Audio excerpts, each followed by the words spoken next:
everyone. This is our second Beyond the Shield session of 2022 in the Safer Upstate initiative, and we appreciate you being with us today. Our topic for this session is very interesting. It's how data is used in policing, and so it should be a very interesting topic. We just had a topic last week for both a virtual chat and an in-person session around cybersecurity. So it'll be interesting how specifically around policing, the use of data and technology intersects with some of the things we saw and learned about cybersecurity. So for those who are not familiar, this initiative is part of an effort that was begun about 2 years ago by 10 at the top, and our then chairperson, Terrence Roberts, who is also a State Farm agent and the mayor of the city of Anderson. And the idea at the time, and continues to be, how can we work collaboratively to ensure that we as a community value all our residents, including our law enforcement officers and all of our citizens, realizing that it is there is work and effort on that to be done by everyone. We had a very good effort started by Stan Davis, who I just saw came on a few minutes ago, was our facilitator for the initial discovery committee and the work that was done in the first 2 years of that effort. And we're continuing that with opportunities both virtually and in person to connect law enforcement and our community. Justine will put into chat while we're going on links to the virtual session we did last week on the National Night Out program, and then also links to our YouTube channel that has the previous sessions of Beyond the Shield that are just a plethora of great information from law enforcement and community leaders talking about different elements of law enforcement. And so today, as I said, we're very excited to have a couple great topic leaders to talk about something that I think is really top of mind right now, and that's how data is used in policing. And we have been very fortunate. We have three great volunteers for us who have been helping shepherd these sessions. Matt Hamby, who is the Chief of Police of the City of Greer, and then Jim Shue with Marcia McLennan Agency, and Keisha Nelson with Michelin. And so they will be helping at various points today in facilitating the conversation and the community leaders' questions and response. So at this point, I'm going to turn it over to Chief Hamby, and he will introduce our program. Chief? Thank you so much, Dean. Once again, it's my honor and my pleasure to be here to join the Beyond the Shield series that we've been doing for close to a year and a half at this point. So the purpose of these this series of Zoom panel discussions that we've had are basically to open up communication and dialogue with law enforcement professionals and people in our community. So this initiative was a result of 3 different committees that were created by 10 at the top back in the summer of 2020 after the George Floyd incident. We found that we needed to find some way to offer some very unique dialogue and maybe an opportunity for this series specifically on Zoom to kind of look under the hood or beyond the shield, as we came up with a really good name, so that we can sort of share some of the ways that law enforcement agencies operate, some of the strategies that we used in our policing, and also offer an opportunity for clarification or questions and that type of thing. So some of the topics that we have covered over the last year and a half: use of force, hiring, recruiting, and retention, police training, community outreach, use of technology in policing, and we've had a few others that I just couldn't think of at the moment, but today's topic is very, very unique and very interesting. I don't know that you're going to really find on a South Carolina level an opportunity to hear from two great professionals that we have here today as our guest panelists. So they'll be talking about the use of data and analytics in how we deploy our police services in our communities. One of the things that I can't help but point out before we dive into this, if you look around, it's very obvious that the upstate of South Carolina is growing at a tremendous rate. And I promise you that our budgets are not keeping the same pace as the growth and the expectation of service that we realize every day. So we're having to find ways to work smarter, not just harder. Now we're also working harder, but I do think that our two panelists today will definitely offer an enlightening and educational experience for everybody here, including myself. So with that, I'm going to introduce our two speakers. I'm going to go ahead and introduce both of them, and then we'll let both of them speak in order. So our first speaker today will be Dr. Michelle Covington. Dr. Covington is the founder of the Upstate Crime Analysis Center and the Carolinas Crime Analysis Association.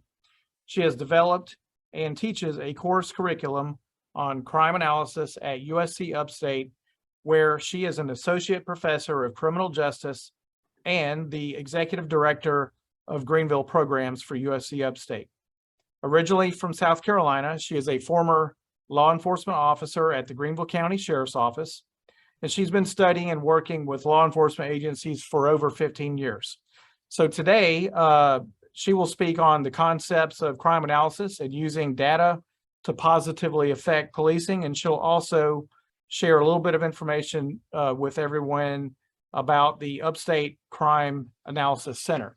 So I will go ahead and introduce Dr. Hunt as well before Dr. Covington starts. So Dr. Lee Hunt is Administrator for Strategic Planning and Analysis for the Greenville Police Department. The division houses crime analysis, intel analysis, data analytics, and citation and expungement processing.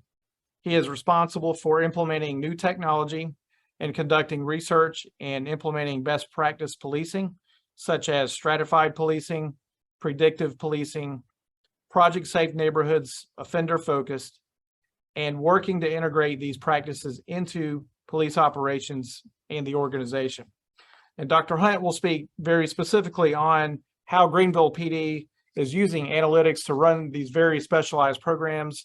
And they're doing some really good, great, wonderful things at Greenville PD, and they're definitely a trendsetter with using data and analytics. So with that, I will turn it right over to Dr. Covington, and it's all yours.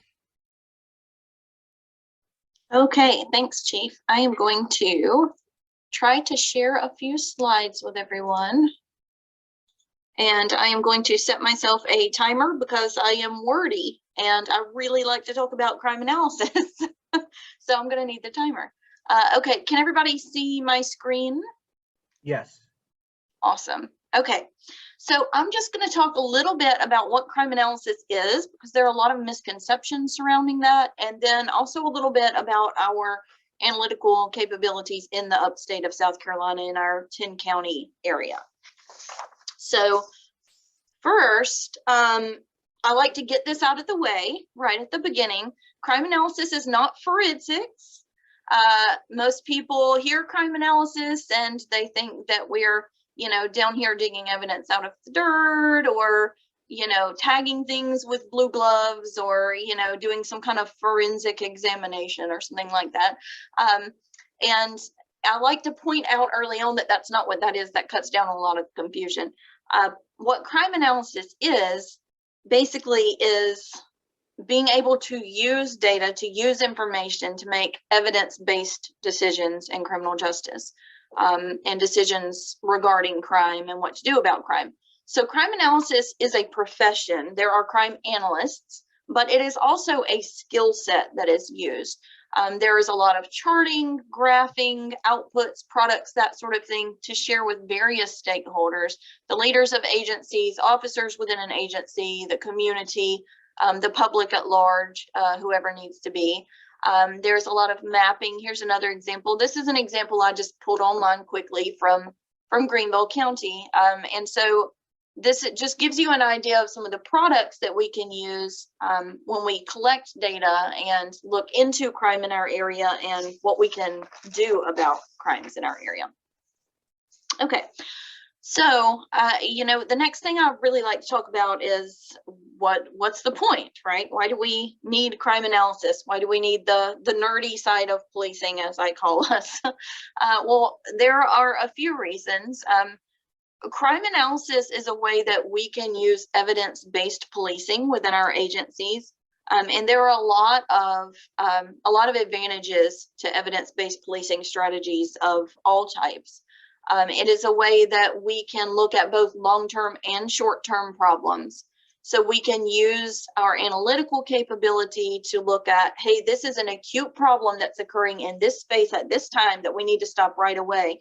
But also, what contributed to that? What built up over time? Why did we have this problem to begin with, right? Another big advantage of using crime analysis in policing is that because it is strategic, it is more fair. So when you are looking at how police agencies are serving their communities and how police and community work together, you can go to your community and you can say this, obviously with limits, right? You don't share everything, but you can say to them, look, this is how we make decisions. This is how we decided to put extra patrol on your street. This is why we did this or that. And it really can go to transparency. And I think when the public sees that there are specific ways decisions are being made and what goes into that, it can be really helpful in that way. Another way that was touched on a little bit earlier is making sure that we are being efficient, that we are being resourceful. Nobody has the budget they need or want, right? Certainly not law enforcement agencies. And so what you can gain from having that analytical capability is that you can use your resources much more widely. So my favorite example of how to explain this came from Steve Gottlieb, which people outside crime analysis have never heard of, but he's one of my heroes, right? So the way he explains it is like this. If you have a river and you have tons of people coming down river and they're all drowning, right? And you have the police department out there trying to save people and they're pulling people out of the water. You have 100 police officers trying to pull people out of the water. Take one of those police officers and send them up the river to find out why people are falling in to begin with. And that's your crime analyst, right? So you don't replace traditional policing. You don't replace reactive and proactive approaches, other approaches. You still need all of that. But by putting just a little bit of resources towards using the information that you have, gathering solid information, because if garbage goes in, garbage goes out, right? If you gather solid information on crime in your area and other social issues in your area, it can just really inform your decision making. And it's just a really good investment to make, even when there are not a lot of resources to spend. The return is very solid. One other thing that I like to mention is what we usually refer to as the 80-20 rule that a lot of people aren't aware of. So in 80-20 is not exact, right? It's kind of a guideline to go by. But most crime that occurs is being committed by a small group of people in a small group of places, areas. So a few people who are committing crime are committing a lot of the crime. And a whole lot of the crime is happening in very specific places, specific as in a street address, a street segment, an intersection. There is a disproportionate amount of crime happening at those spaces. So if you can use information, if you can gather that information and use it to analyze what's going on, if you have just a few people who are committing a whole lot of the crime, Well, if you can stop those few people, you can stop a whole lot of the crime, right? So that's another reason that it's just really very a fruitful endeavor to go through. And then in the end, it helps us increase accountability, right? It's accountability for people who commit crime, but also it helps us serve the victims of crime. And then there's prevention for everyone. And this is really very tricky because it's difficult or impossible to measure prevention depending on the situation. But if we can prevent crime, if we can prevent victimization of people, we may not be able to measure it, right? Not everything that counts can be counted, as they say. But it can decrease victimization. It can decrease property loss, personal victimization, violence, all of those things. And so there are a lot of social consequences to that. So when it comes down to it, I think law enforcement doesn't have a problem being busy. They're busy. Everybody's busy, right? But just because you're busy does not mean that you're policing effectively or as effectively as you can. So we like to focus on not the output, not the energy and the effort that's going out, but the outcomes. And the outcomes, when you have an analytical capacity, when you have access to those resources and that skill set, the outcomes are better. You can decrease specific types of crime. You can better find victims and help them. And it's generally a safer community with better relationships between police and the community, which of course in turn makes it even safer. So there are a lot of benefits to having crime analysis here. Now, in our 10-county upstate region, we have only 3 counties have at least one analyst within the county. Greenville, Spartanburg, and Anderson each have at least one analyst in the county. Most places it is just one analyst. Agencies in the upstate that have more than one are exception. And Dr. Hunt's group at Greenville PD is a major exception. They're sort of the example, right? But not all agencies in the upstate are that big. Most of them are much smaller. And so what we have been trying to do is help fill some of those gaps. We have hundreds of thousands of citizens in the upstate counties who are under local law enforcement jurisdictions with no access to any kind of analytical capability. So with USC Upstate, with our program, we're trying to work on that. We're trying to fill in some of those gaps and have that access for agencies that desire it, that would like to have that. So we don't go chasing after people, but we're available, we're here, we have that skill set, and we have the resources. So to that end, we're getting ready to open the Upstate Crime Analysis Center. It will be housed at our Greenville campus, USC Upstate's Greenville campus, which is at the University Center of Greenville in McAllister Square. So there is plenty of meeting space and parking. It's just a great place, a great location to collaborate. We will do a few different things with the Crime Analysis Center. We will provide training. We'll provide resources and then support.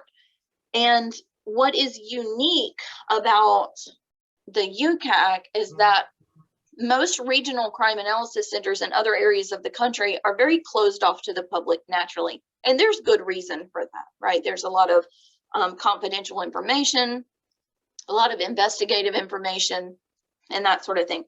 So there's good reason for that. But what we are trying to do here is strike more of a balance where we have data security. We're focused on that. We're focused on confidentiality. No one can be in the center without a staff member. The door isn't just left open or anything like that. But at the same time, we think it's important for people out in the upstate to understand what goes on behind those doors, and to understand how we can conduct problem analysis and problem solving.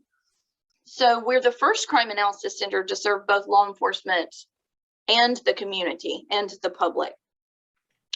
So we have analytical expertise for law enforcement agencies. So, you know, Dr. Hunt's group has a whole lot of their own expertise in-house, right? But most of the time that's not the case.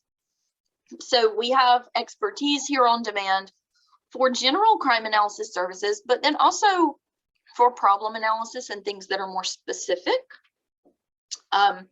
Things that are, maybe you're having a problem with a particular type of crime in a particular place, and we can talk about what other agencies that are similar have tried before, that sort of thing.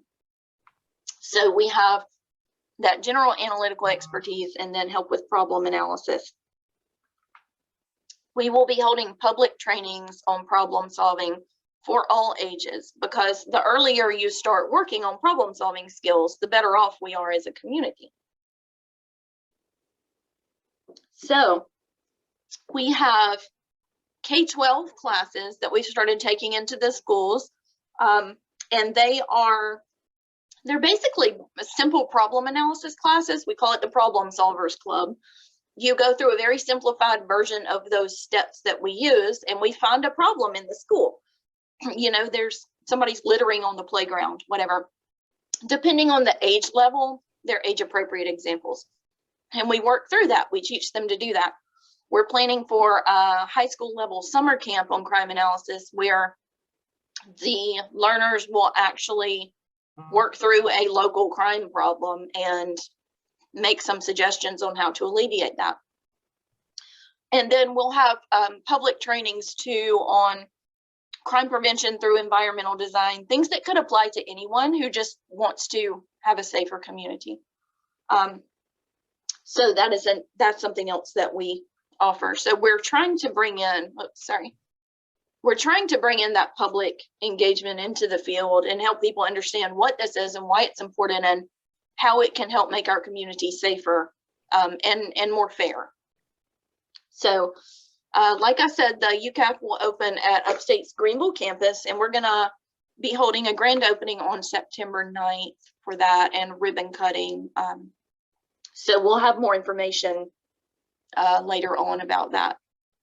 So I have narrowly stayed within my 15 minutes. So I'm going to cut it off there, but I am glad to take any questions later or follow-up conversations or anything that I can do to answer anybody's questions. Thanks. Okay. Thank you so much, Dr. Covington. Very good information that you shared with us. If anybody has any questions, it's okay to ask them now, but we will offer approximately a 15-minute time period right at the end after Dr. Hunt speaks. So we will move on to Dr. Hunt and turn it over to him. Well, thank you, Chief. Let me share my screen here.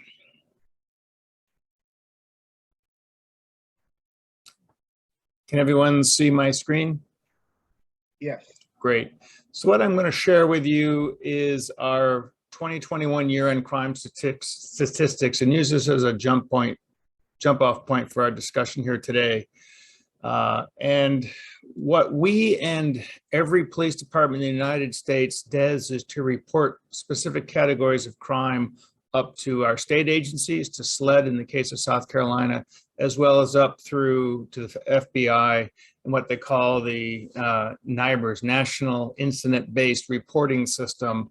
And what this allows the state and the FBI to do is to look at long-term trends and patterns of crime, look to where they might be able to assist either through funding or other resources or other programs to help agencies that may be having long-term crime problems. I'm sure you've been listening in the news recently about all of the violent crime that's happening and the increase in the use of firearms and the commission of violent crime across the United States. That's an area that's of interest and most recently a lot of funding and looking at programs to assist in reducing that violent crime that's occurring in cities. So what I'm simply showing you are some statistics that we generated from last year, so 2021 compared to 2020, where we were and what was going on. And for us,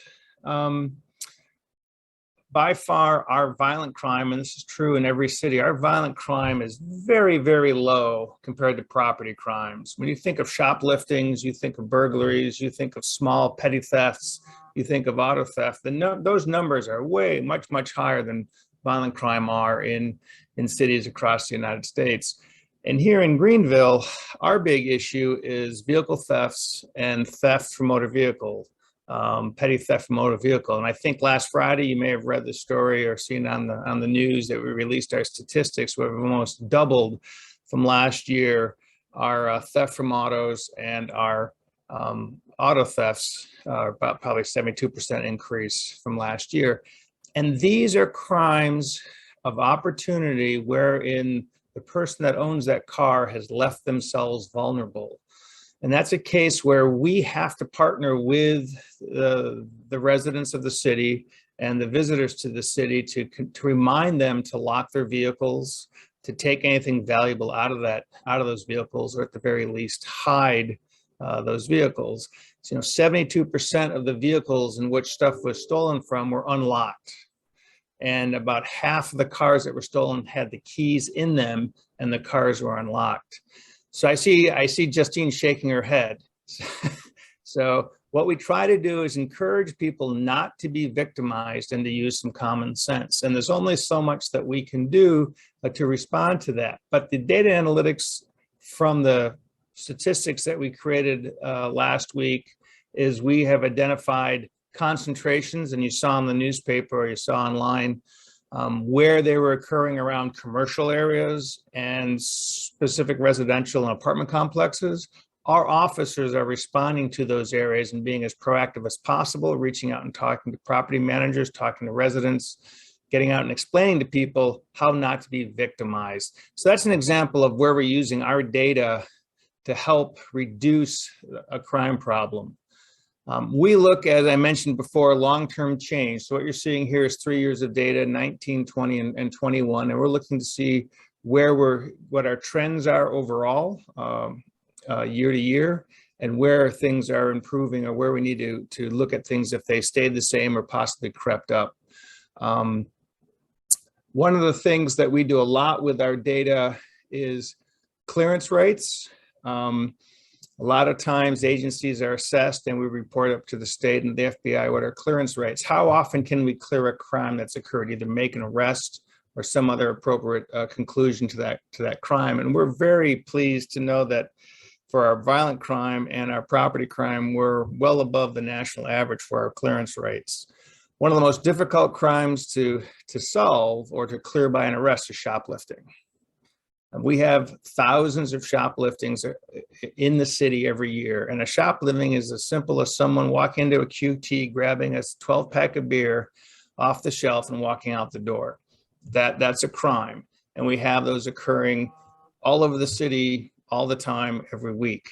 It's very difficult in some ways to clear those crimes, but today it's getting better and better because of video surveillance in the stores. We're able to identify the individuals or the vehicles that they're driving. So our ability to increase and make those arrests is getting higher, but our volume of people that are committing those crimes hasn't dropped off at all. For anyone in the law enforcement area and this meeting, I can see a couple of people nodding their head in agreement on that. One of the things that we're really interested in doing, and I think some of you may have seen the report today in the newspaper, that they're expecting another 220,000 people to move to at least Greenville County between now and 2040. What the article said, that's 20 people a day. What that's going to do in terms of the pressure on the infrastructure, particularly policing and fire and EMS and 911 call centers, is going to be significant. We're going to have to be prepared and to ramp up for that increase in public. And one of the things we do is we constantly look at our 911 calls that we get from the public and calls that the officers generate themselves in a proactive way. And what you're looking at here is 7 days of the week across the top, and then each hour of the day. And we study where we have the highest density. So on Friday and Saturday nights, 11 to 12 p.m. is where we have a high number of calls for service going on. It could be from the downtown area, it could be from nightclubs, it could be from residential areas. We just know that activity and the need for officers to be there is at these highest levels during those days and those hours of the day. we want to make sure that we provide good customer service. That is, we're responsive to every 911 call. We get there in a timely manner, and we are able to assist the resident or the visitor with the need that they have from the phone call that they've made to the 911 center. So we're constantly looking to make sure we're staffed appropriately with the analysis that we're doing. Just to give you an idea, looking at down here at citizen generated calls, that is, if you've called 911 in the city of Greenville, one of these values would be from you. So in 2019, we had a little over 52,000, 2020, about the same number.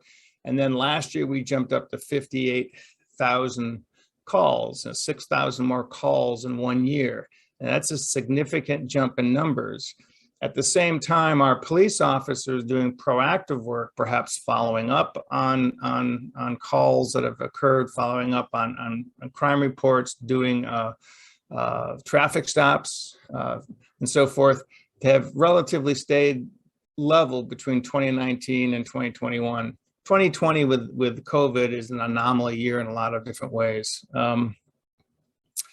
So we anticipate that as Greenville, the city of Greenville grows, and the more and more people are attracted to visiting Greenville, that our calls for service are going to increase. So we use our data and analytics to make sure that we've got the right staffing, it's allocated in appropriate ways.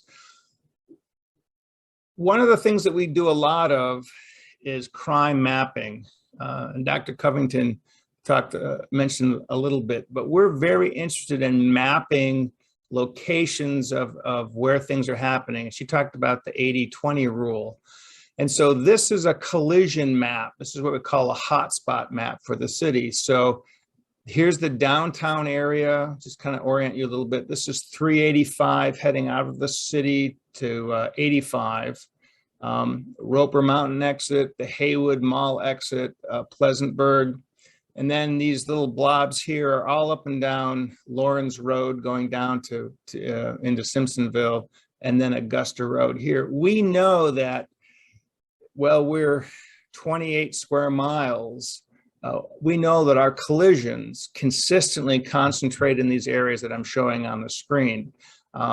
And part of that is the function of the amount of traffic going through the area. If you've driven through downtown Greenville during rush hour, you know there's a lot of traffic, particularly coming in 385 in the downtown. And there's plenty of opportunity for people to be inattentive and have a small fender bender.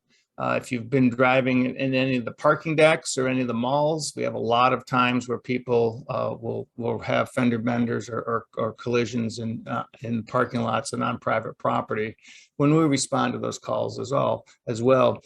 So we use this information, more detailed information, to help our traffic units be able to deploy themselves in the right locations at the right time. So we know that in Roper Mountain in the morning, starting about 7 a.m., with the amount of traffic and the density of traffic getting off at Roper Mountain off of 385, we will have units pre-staged, ready to be there. We'll try to, in some cases, have our blue lights on ahead of time to slow traffic down to reduce those crashes. So we use it to help us in being proactive to try to minimize, in this case, crashes. And we can map all kinds of different crime types. Let's see what else we got here. That's really that from that set of questions. What I want to do is, that set of data, what I want to do is go to a PowerPoint presentation. 1 second here.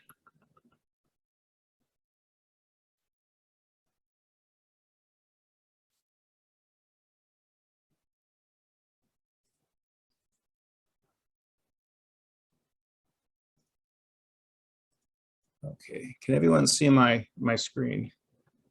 Great. Yes. So we do a lot deeper dive into that same set of data that I showed you, where we're looking internally to see on a quarterly basis, so the 4 quarters of 2019, the 4 quarters of 2020, and we're looking to see whether we're operating in terms of having our crime that occur are operating within a normal band of expectation, that they statistically sit within a normal band. And you can see that in this past quarter, that is the first quarter of 2022, we're moderately low or very low in either our property crimes or our violent crimes. And we continue to monitor these categories on a quarterly basis, and then we look at long-term trends. So for example, down below, between 2019 and this now the first quarter of 2022, we had an ever so slight increase in violent crime overall.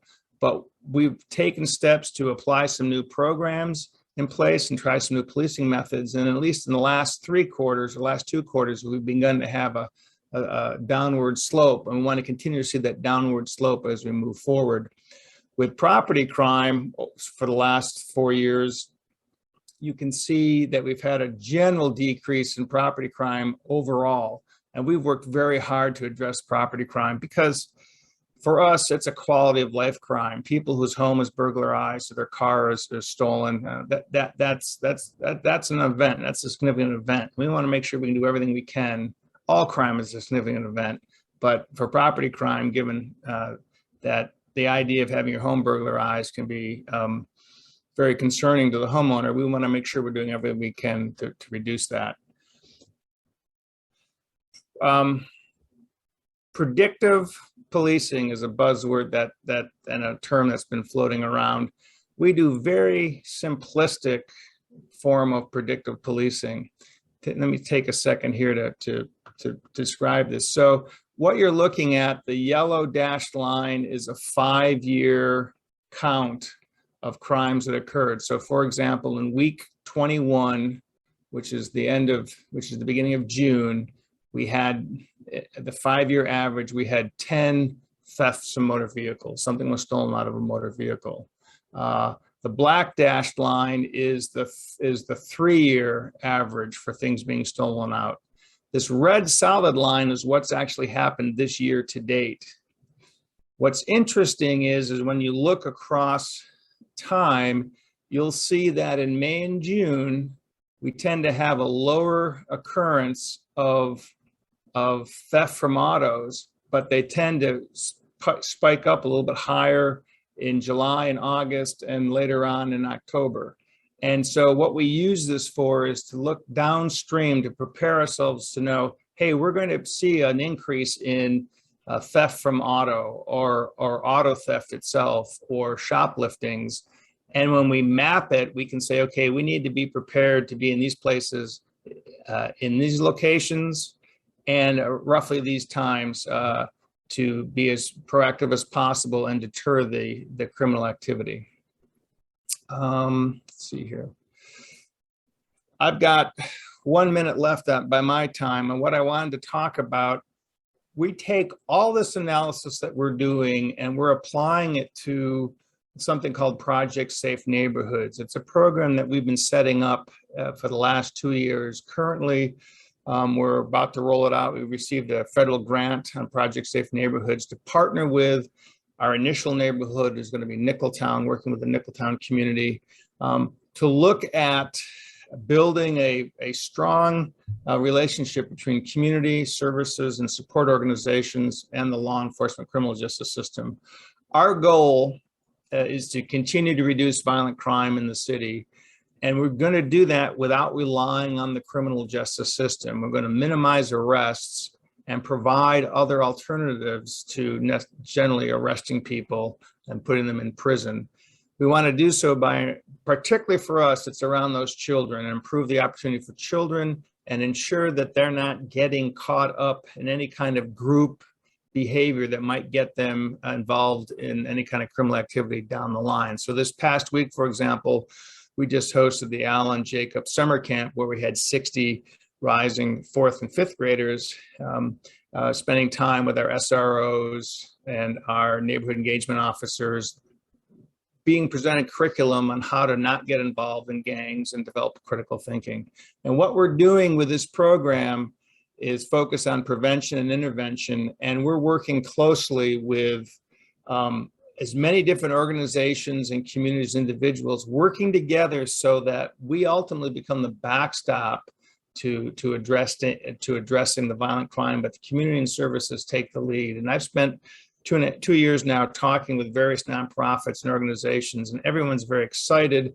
We'll be having the kickoff meeting July 20th, and more to come on that. I just got it under the wire.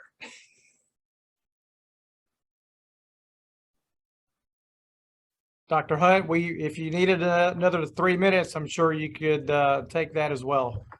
We're a little bit ahead of schedule.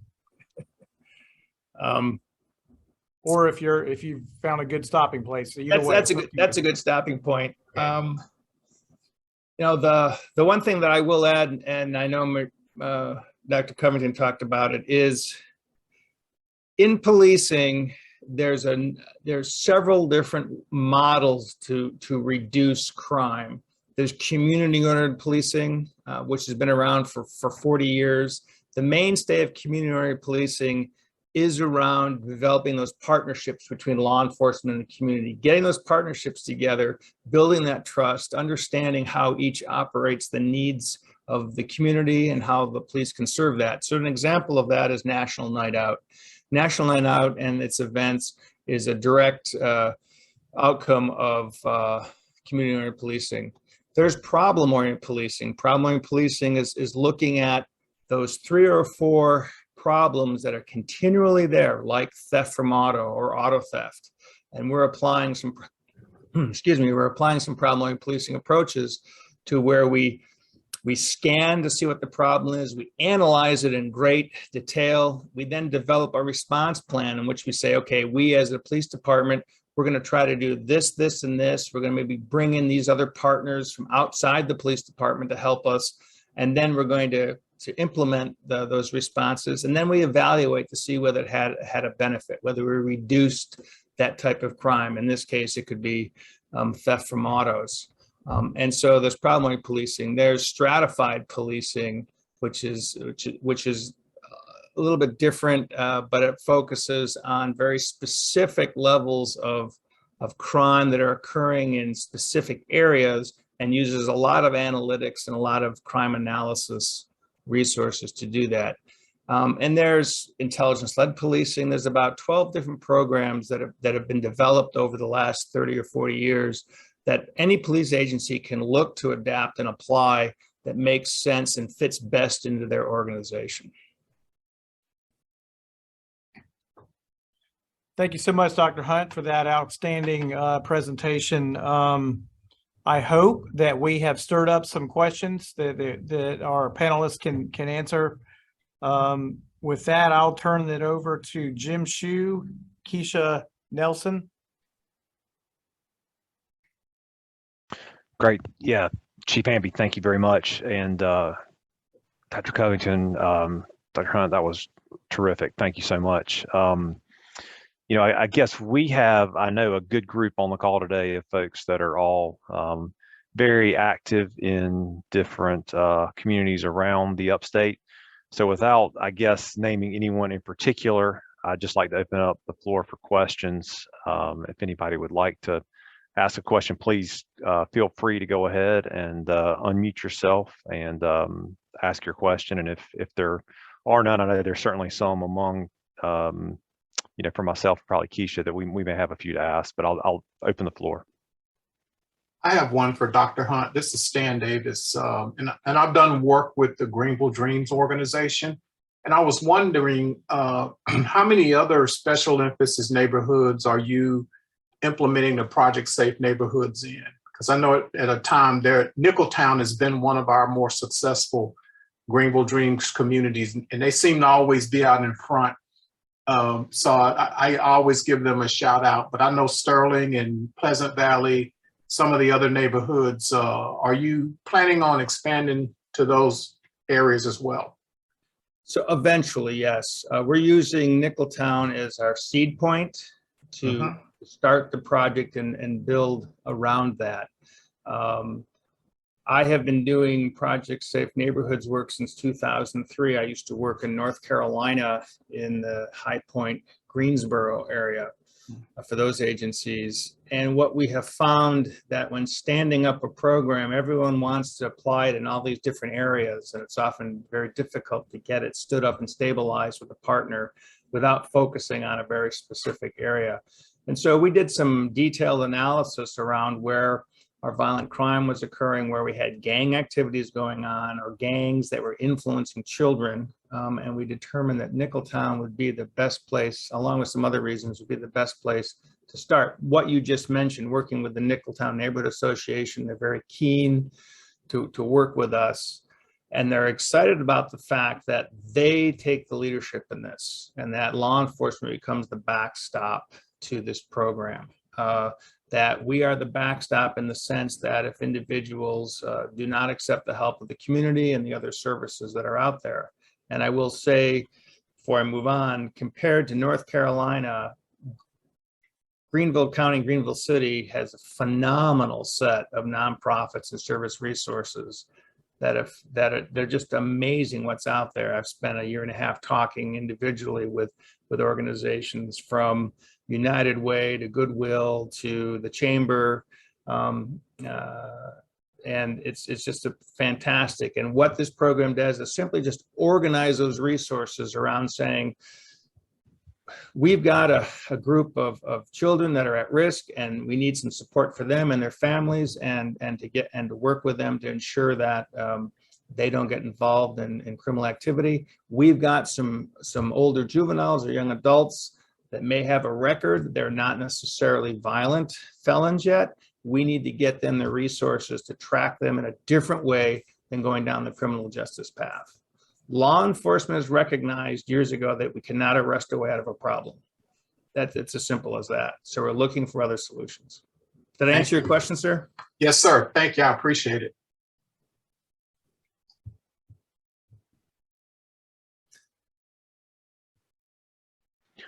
Other questions anyone else would like to raise? Anything in the chat, Keisha?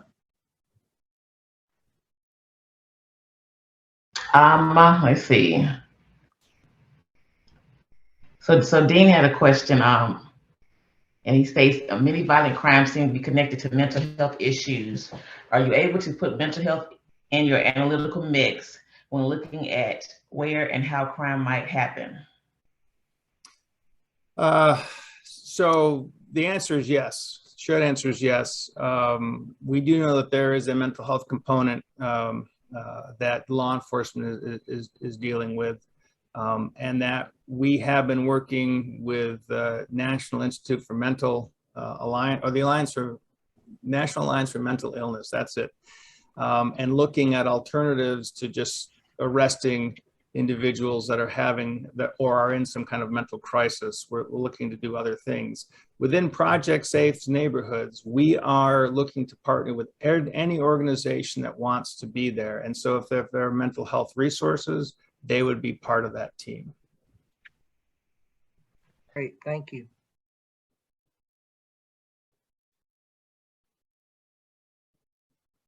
Yeah, and I guess I'll ask a question as well. I think when this topic, came up of using data and analytics within law enforcement, the idea was, at least in my thinking, analytics is able to help reduce crime, improve community safety, advocate on behalf of victims, but also maybe at the same time, I think there's some concern that, you don't want analytics to target any particular group. And so I guess my question is, how is that considered or thought of within, policing whenever the analytical models are being developed to kind of think through how resources will be deployed? Yeah, that's very important. And I would say that in my experience, crime analysis is kind of both a science and an art. This is why you can't have, AI tools do this stuff and not have a human side of it, because you can't just go by numbers. You can't count everything. But, I've seen a lot of ways in which using these strategies actually make things more fair, because it can take out some of the subjectivity and some of the personal biases and things like that.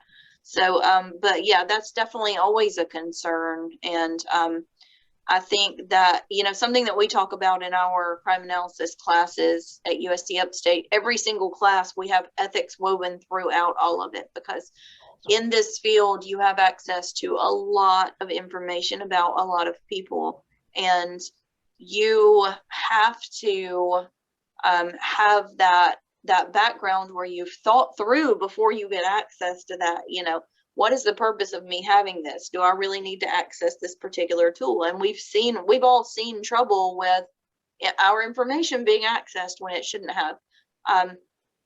And so I think that that's really important. And the integrity piece is an important part that people don't talk about a lot when we are looking at, you know, hiring crime analysts and who has access to our information. The integrity is something that's, you know, partially teachable, but if someone wants to find a way around the rules, they will. So I think you have to be really careful there. And I'll add on to what Dr. Covington said. It is a science and an art.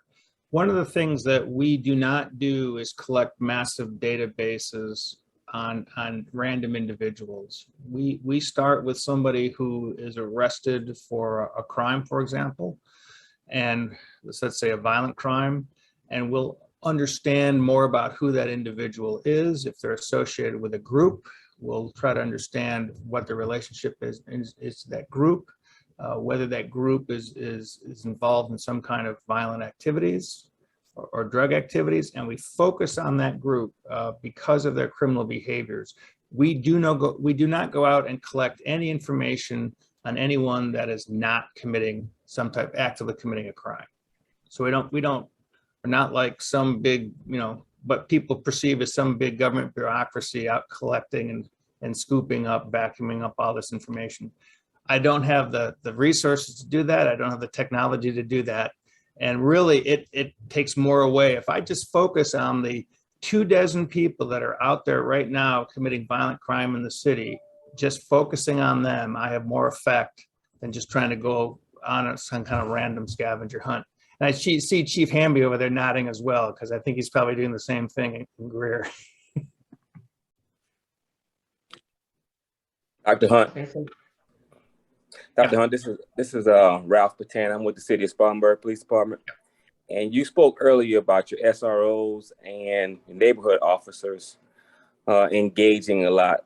However, my question is, in terms of regular patrol officers or line officers, is there a specific data set that you or Dr. Hunt have, or Dr. Covington have, that can help us to pique the interest, if you will, of the regular patrol officers to be involved with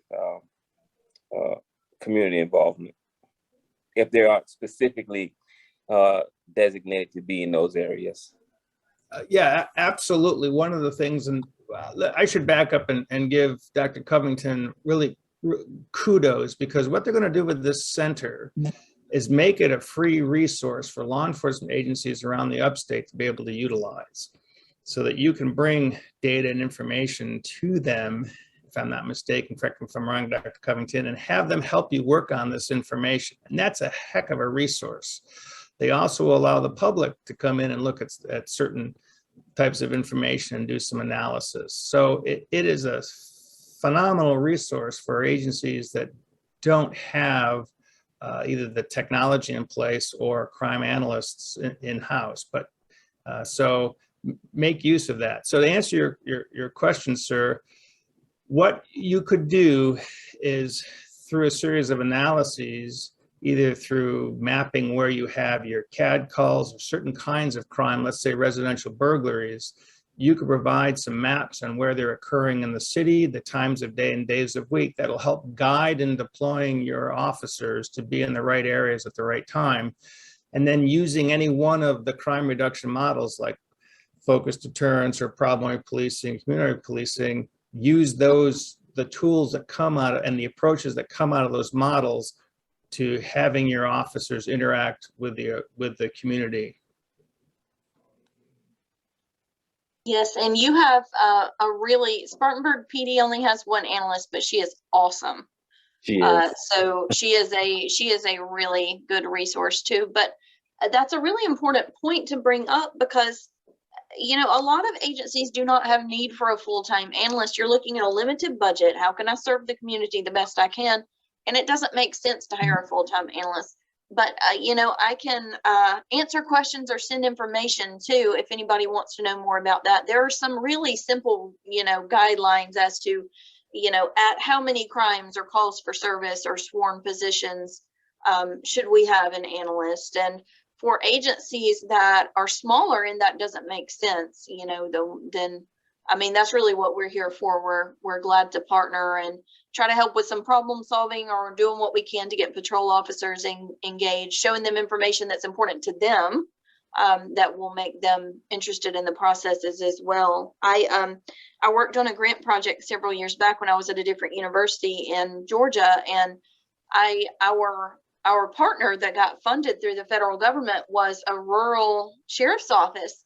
They had 12 deputies and an analyst. And the sheriff out at that agency said if he had to get rid of a position, it would be a deputy. It's just the power of what this skill set can do. And I think all those years ago, that's something that really stuck with me. That's why I thought more agencies should have access to this. Now, that's an extreme example. I can't imagine running an agency with 12 sworn personnel and having a full-time analyst, but you know, that doesn't mean that smaller agencies can't really benefit from these skills and from having someone help them figure out what's going on in their jurisdiction and where and what they can do about it. So I hope that's what we'll be able to help with for those agencies where it doesn't make sense to have a full-time analyst.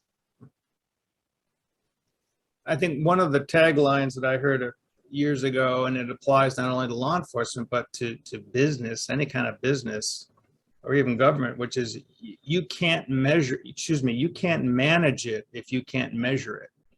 And simply what crime analysis is doing, it's just any other kind of business intelligence or business analytics.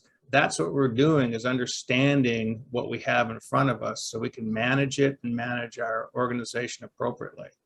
For us, you know, every police department that's represented here has a vision and mission statement about improving the quality of life and serving the public as best that they can in an appropriate manner.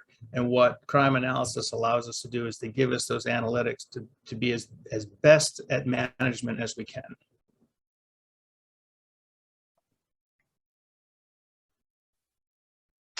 Hey, Dean, I could ask other questions, but I know we're pushing on 4:30, so I'm going to turn it back over to you to wrap us up. Thank you, Jim. I was just going to say, unfortunately, we are at our time. It's a fascinating topic, and I know we just touched the beginning there. I think it will be very interesting as the work that's being done at both USC Upstate with the crime lab and through the programs that City of Greenville is doing with the various neighborhoods to get an update later and see kind of what results that they're having come from the work that's being done. So thank you to our speakers, you know, Dr. Hunt and Dr. Covington. This has, you know, been very informative and just a good kind of glimpse, as Jim and Matt have said, into another area of policing. And it is, you know, I think, as Matt said, unfortunately, in this era of having not enough bodies, you sometimes do have to work harder, but it is nice sometimes to also be able to work smarter.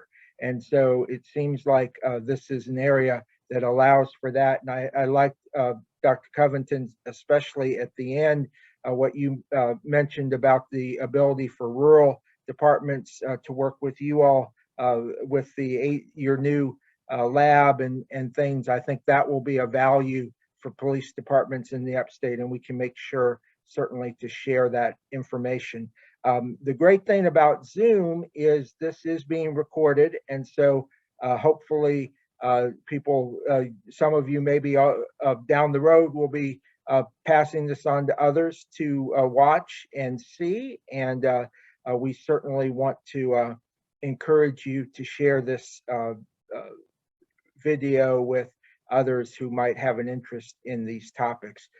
We have an in-person session that Justine put in the chat tomorrow in Oconee County at 5:30 on the Safer Upstate initiative with law enforcement and community leaders in Oconee. If you're over in that part of the region and have an interest, we encourage you to join us. We will be having our next session in the Beyond the Shield in the third quarter, and we will be back in the next couple months with that session. So again, thank you to our two speakers, and also to Matt, Jim, and Keisha, and Justine for all the great work that you all do. I hope you have a great rest of the day, and I look forward to seeing everyone again soon. Bye.